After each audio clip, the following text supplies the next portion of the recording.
জীবনে যখনই মুসিবত আসবে, বিপদ আসবে, প্রথম একটা কাজ করবেন, দাঁড়ানো থাকলে বসে যাবেন।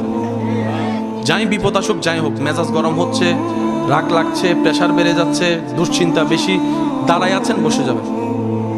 বসে আছেন এমন অবস্থায় এই জিনিসটা হচ্ছে, শুয়ে যাবেন, চোখটা বন্ধ করবেন, শুধু রবের রহমতের দরবারের দিকে তাকাই থাকবেন।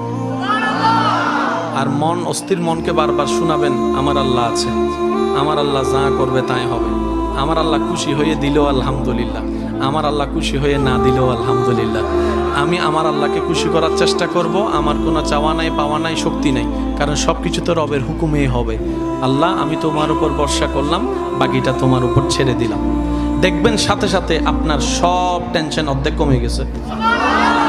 তাহলে আপনার রাগ ওঠারও সম্ভাবনা, প্রেশার বাড়ারও সম্ভাবনা, প্রেশার লো হয়ে যাওয়ারও সম্ভাবনা, চিন্তায় গালে হাত দেওয়ারও সম্ভাবনা।